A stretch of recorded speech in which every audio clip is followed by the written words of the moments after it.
Assalamualaikum warahmatullahi wabarakatuh. Apa kabar Ananda semuanya? Semoga selalu dalam keadaan sehat dan selalu semangat ya belajar pada hari ini. Oke, pada hari ini kita akan membahas tentang sistem ekskresi pada manusia atau yang disebut dengan sistem pengeluaran. Sistem pengeluaran pada manusia. Lihat kalian gambar yang ada di sini. Gambar apa? Gambar keringat.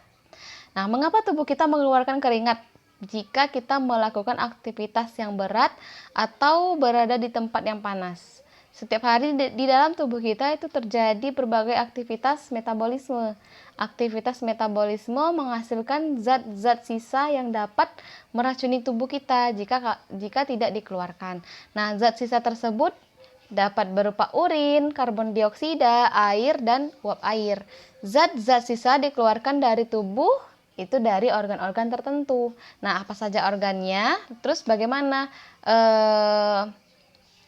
organ tersebut mengeluarkan zat sisa? Terus bagaimana kalau terjadi kerusakan pada organ tersebut? Nah, kita akan pelajari pada bab ini. Nah, silakan sebelumnya kalian lihat dulu pada peta konsep di halaman 278. Nah, di halaman tersebut itu sudah mencakup inti dari pembelajaran di sistem ekskresi ini. Nah, kalau kita lihat ya, pada peta konsep, silakan dibuka bukunya halaman 278.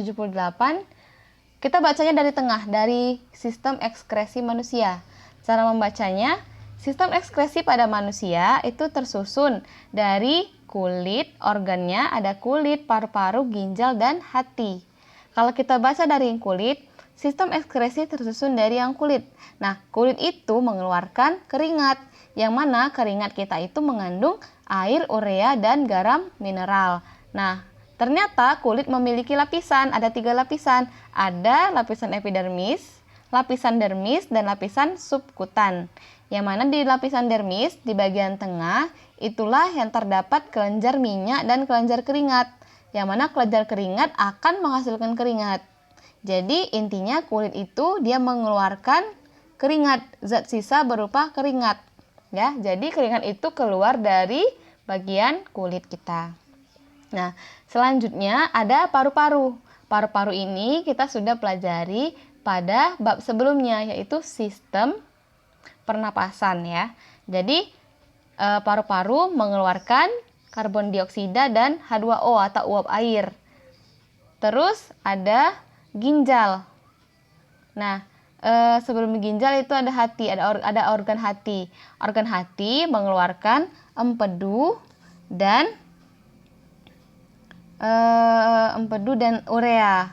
Nanti urea ini akan masuk ke dalam ginjal, sedangkan empedu yang tadi empedu dia mengandung bilirubin dan biliverdin. Garam empedu, garam mineral, dan kolesterol. Nah, yang mana bilirubin dan biliverdin inilah yang memberikan warna pada feses dan urin kita. Itulah kenapa feses dan urin kita itu warnanya seperti itu, karena adanya bilirubin dan biliverdin. Selanjutnya tadi yang terakhir adalah ginjal. Ginjal tadi kan ada urea yang dihasilkan oleh hati, itu masuk ke dalam ginjal.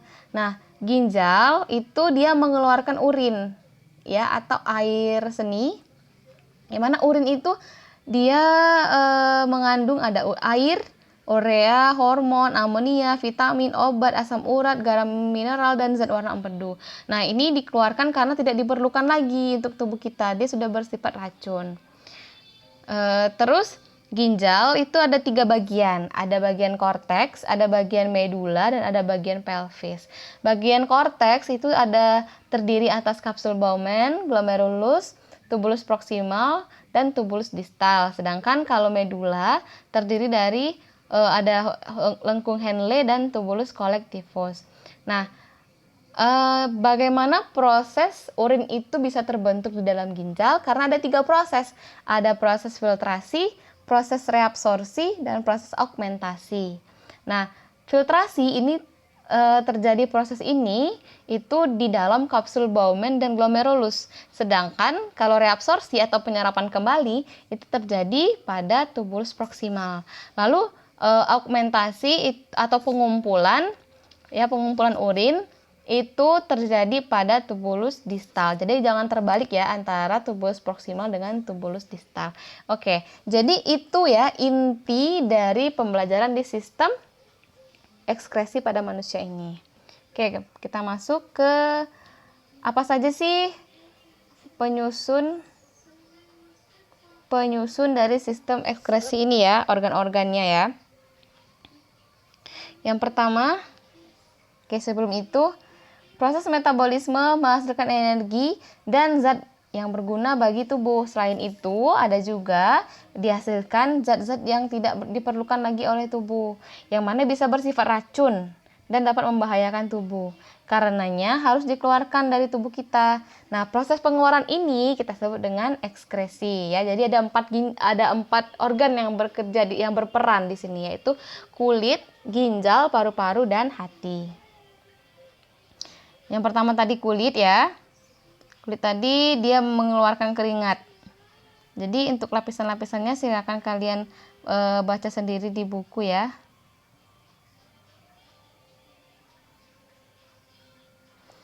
Selanjutnya ada paru-paru. Paru-paru itu mengeluarkan karbon dioksida dan uap air. Jadi karena sudah, jadi kita langsung saja. Oke, selanjutnya ada ginjal. Yang mana ginjal ini mengeluarkan urin ya. Jadi ini merupakan hal yang baru. Kita mempelajari ginjal. Bagaimana sih ginjal itu? Kenapa dia bisa mengeluarkan urin ya? Dalam bentuk seperti air kalau kita keluarkan. Jadi sebelumnya bentuk ginjal itu adalah seperti kacang merah. Dia panjang sekitar 10 cm, beratnya kurang dari 170 gram. Letaknya di dalam rongga perut, jumlahnya ada 2, warnanya merah keunguan.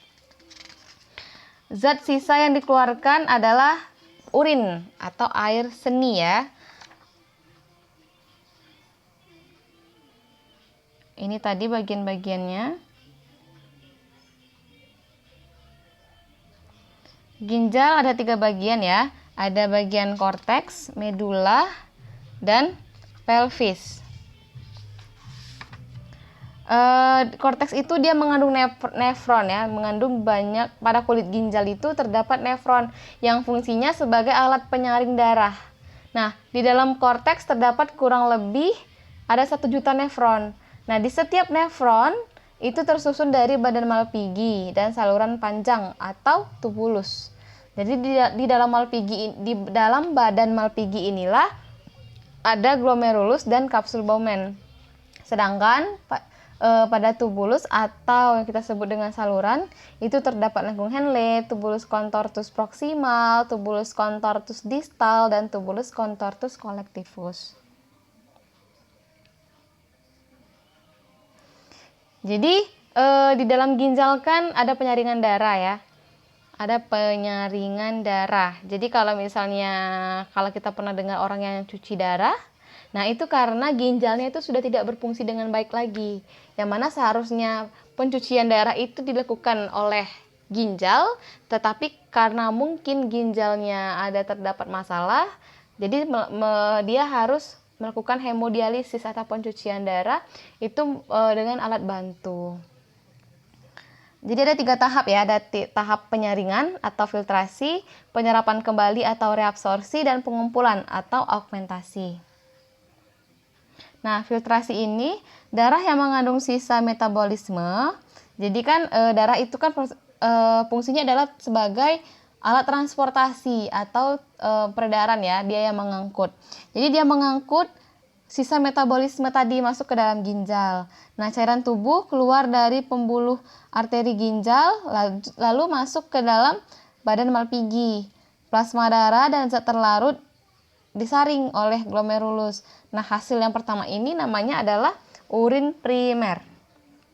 Nah, membran glomerulus dan kapsul Bowman ini dia bersifat permeabel, artinya bisa dilalui oleh zat-zat yang ukurannya kecil maupun yang besar. Oleh karena itu, molekul-molekul yang besar itu juga dapat tersaring.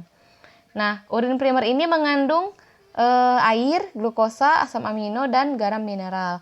Nah, selanjutnya urin primer ini akan masuk ke tahap selanjutnya, yaitu ke tahap penyerapan kembali atau ke tahap reabsorpsi. Nah, urin primer masuk ke dalam tubulus contortus proximal untuk reabsorpsi ya, untuk diserap kembali. Kira-kira dari urin primer tadi apakah masih ada zat-zat yang masih bisa kita ambil gitu, zatnya yang masih bisa berguna. Zat yang berguna itu seperti misalnya gula, vitamin, asam amino, ion, air yang kembali lagi ke dalam pembuluh darah. Nah, hasil dari penyerapan kembali ini atau reabsorpsi adalah urin sekunder. Urin sekunder mengandung air, garam, urea, dan pigmen empedu yang memberikan warna dan bau pada urin kita. Selanjutnya, ada urin sekunder tadi masuklah ke tahap yang ketiga, yaitu pengumpulan atau augmentasi. Urin sekunder masuk ke dalam tubulus contortus distal, lalu ditambah zat sisa lain seperti asam urat, ion hidrogen, dan kreatin. Jadi hasil augmentasi ini adalah urin ya. Kalau tadi urin primer, urin sekunder, dan urin. Nah, urin ini kemudian disalurkan melalui tubulus colectivus ke rongga ginjal. Dari rongga ginjal, urin menuju ke kandung kemih atau tempat pengumpulan air seni, urin, melalui saluran ginjal namanya ureter. Jadi dari ginjal itu dia melewati namanya ureter masuk ke kandung kemih. Nanti dari kandung kemih dikeluarkanlah urin ini melalui saluran namanya uretra. Jadi jangan terbalik ya. Dari ginjal itu ureter, dari kandung kemih itu uretra. Selanjutnya proses pengeluaran urin. Urin tadi dikumpulkan kan di dalam tubulus contortus distal. Lalu masuklah ke dalam kandung kemih melalui ureter. Jika kandung kemih penuh, maka dinding kandung kemih itu akan tertekan sehingga otot kandung kemih merenggang dan timbul rasa ingin buang air kecil. Lalu urin dikeluarkan melalui saluran kencing atau yang disebut dengan uretra. Jika urin mengandung protein, berarti terjadi gangguan atau kerusakan di glomerulus karena tadi kan tempat penyaringan ya atau filtrasi, berarti terganggu proses penyaringannya. Jika urin mengandung gula, dapat disebabkan oleh kerusakan pada tubulus ginjal atau pada saluran ginjal. Kadar gula yang tinggi sehingga tubulus ginjal tidak dapat menyerap kembali semua gula yang ada pada filter glomerulus yang menyebabkan penyakit namanya diabetes mellitus dan diabetes insipidus. Nah, yang mana fungsi ginjal itu kan sebagai menyaring darah, mengeluarkan sisa metabolisme, membuang zat-zat yang berbahaya, dan mengatur keseimbangan air dan garam di dalam darah. Oke, selanjutnya organ hati. Yang mana hati tadi dia mengeluarkan empedu dan urea. Hati merupakan kelenjar terbesar di dalam tubuh. Beratnya kurang lebih 2 kg. Lalu empedu yang dihasilkan itu ditampung di dalam kantong empedu dan berfungsi mengumulsikan lemak pada proses pencernaan. Nah, zat warna empedu ini disebut dengan bilirubin dan biliverdin. Lalu zat warna tersebut diubah menjadi urobilin oleh bakteri usus dan memberikan warna pada feses dan urin. Ya, jadi yang membuat warna, bau pada urin dan feses kita ini karena adanya empedu yang dihasilkan dari dalam hati. Fungsi hati adalah sebagai alat ekskresi tentunya, tempat penyimpanan gula, tempat pemukaran sel darah. Jadi kemarin kita sudah belajar di sistem transportasi darah, sel darah merah itu umurnya sekitar 120 hari. Nah, kalau dia sudah tua, dia akan dirombak di dalam hati ini, maka akan terbentuk sel darah merah yang baru. Oke, selanjutnya yang terakhir itu adalah tentang kelainan dan penyakit pada sistem ekskresi ya. Ini ada banyak di buku halaman 290. Ada anuria, glikosuria, albuminuria, hematuria, bilirubinaria, ada batu ginjal yang sering kita dengar. Terus ada gagal ginjal ya. Jadi tolong dibaca-baca juga bukunya. Terus boleh juga melihat dari sumber-sumber yang lain untuk melengkapi pengetahuan kalian. Batas ini dulu pembelajaran kita pada hari ini. Taza akhiri. Assalamualaikum warahmatullahi wabarakatuh.